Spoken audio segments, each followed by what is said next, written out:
And just like that, the media pivoted and changed from unremitting coverage of COVID to ceaseless, unrelenting news cycles dedicated to Ukraine. Of course, as a good citizen, you'll have the good taste not to notice the change in coverage. So far as you're concerned, it's all a figment of your imagination.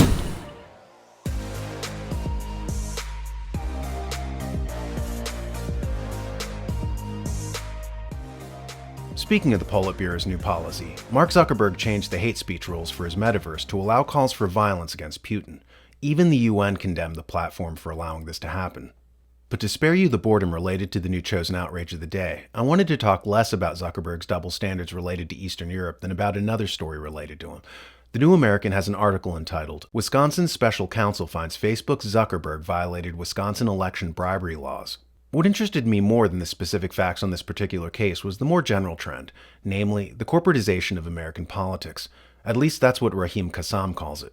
Natalie, correct me if I'm wrong. I'm not sure that anybody was asking him to overturn an election, right? That he was going to bang the gavel and say, you know what, I think Trump should have another 4 years. That isn't what the point was. The point was to look seriously at the unlawful nature of what you described, Natalie, a lot of the changes that were made in election law, a lot of these drop boxes. You call it privatization. I call it corporatization of the US election system. This is not, in fact, a new phenomenon. In a previous video, we went over how, according to the Constitution, the Electoral College was supposed to pick our presidents.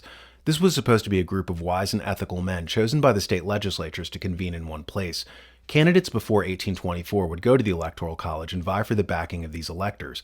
By this method, the states had massive influence over the federal layer of government, because it was these delegates from the states who chose them. After 1824, however, political parties started having caucuses, and they began choosing candidates months before the Electoral College. These political parties are not in our Constitution. They're private corporations, essentially shell companies for wealthy oligarchs, and by them usurping authority from the Electoral College, they essentially stole checks and balances from the states over the federal layer of government and assumed that role themselves. So without a shot being fired, the business sector claimed that it was now taking over the constitutional responsibilities of the government. We saw this earlier in 1791 when Alexander Hamilton lobbied to get the First National Bank crammed in, despite no constitutional authority to create a central bank for the nation. This private bank usurped the powers of Congress to regulate the nation's money and essentially took over the functions of the Treasury. 80% of the bank's stock was held by foreign financiers, so we had foreigners controlling our country, acting as a branch of government when they weren't. Of course, the good people of America had the sense to dissolve the First National Bank in 1811, but 100 years later in 1913, America got another version of it in the Federal Reserve. But now even the Federal Reserve's functions are being taken over by giant global mega-conglomerate BlackRock. See Catherine Austin Fitts talk about it here. In my world as a financial person, I cannot tell you how shocking it was. They basically turned over operational asset management functions for the Fed and the New York Fed to BlackRock. They just simply delegated. Mm-hmm. This is the equivalent of, imagine if the Department of Justice called you up and said, Whitney, we want you to start a company and we're going to turn over different aspects of enforcement for the United States to your company. When Fitts poses the hypothetical of a private corporation taking over the functions of the Department of Justice, she's not being facetious. We see this happening all the time, such as in the case of for-profit prisons. Judges were being bribed to give people harsher sentences to fill these prisons, and they'd get kickbacks for every person incarcerated.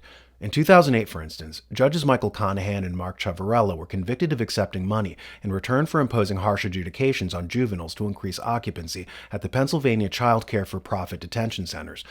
States and municipalities love these arrangements. They call them public-private partnerships. But the difference between an older public-private partnership and what's happening now is twofold. For instance, in the olden days, when a city put a contract out for bid to get a company to take care of its garbage collection, those contracts had oversight, and the terms of these contracts were limited. They might be enforced for a year and then expire, after which someone else was chosen. Today, corporations are taking over functions of government with no oversight and open-ended terms for their operations. Like when the Fed took over the Treasury. When this happened back in 1791, the bank was only chartered for 20 years. After that, it had to be revoted on by Congress. With the Federal Reserve in 1913, there was no such 20-year charter. It was open-ended and, as it turned out, permanent. So this goes beyond a public-private partnership. This amounts to a coup d'etat from corporations.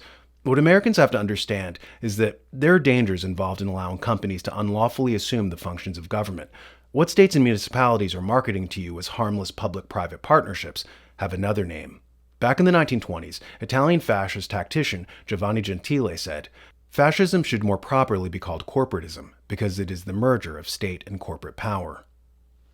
We see this now as big tech companies are taking on the role of intelligence agencies and spying on the public, or when GoFundMe shuts off people's money if they have the wrong political views. What we're watching now is the rollout and normalization of fascism across the West, and whether fascism goes by a swastika or a rainbow flag, it boils down to the same thing: the loss of a people's freedom and self-determination and the rise of a new criminal class operating outside of the law. John Locke defined tyranny as the projection of power without legal authority. Question: who gave the Coca Cola Corporation legal authority over you? How about Apple? How about BlackRock? How about any pharmaceutical company? Did the social contract embodied by the Constitution grant any corporation the powers that they now seem to be exercising without oversight and without sunset limitations? Let's repeat that. Tyranny is the projection of power without legal authority. By that definition, are we living under tyranny? Consider Zbigniew Brzezinski's creation of the SES, the Senior Executive Service, in 1979 under Jimmy Carter. This was a program by which corporate America was invited to send over representatives to operate inside our civil service. Brzezinski placed these unelected business leaders at the top of every department of government. So if you're in the Department of Agriculture, for instance, placed in a position over the head of that organization is a senior executive serviceman. He's the boss's boss. He's the unconstitutional, unelected bottleneck through which all decisions are made. Well, at least since 1979. This is the reason why Eisenhower in the 1950s could defend the borders. There was no SES to stop him. It's why when Trump tried to do the same thing in 2016, he was sabotaged. Instead of consulting the Constitution to see what powers he had, he was told to consult the Senior Executive Service. And guess what? They told him that he didn't have the powers that the Constitution said he did. Corporate America wanted cheap labor after all, and so their answer to the president was predictably self-serving. Disastrously, Trump didn't go to the rule book, the Constitution. He went to the saboteurs and asked permission from men who aren't even in the chain of command. Well, I guess the president isn't in the chain of command anymore, and that's a problem. We have corporate leaders with higher security clearances than the commander-in-chief. When that happens, you're no longer in a republic, and rule of law is no longer in force. You're living in a time period where corporations project power without legal authority, an age where there is a merger between state and corporate power.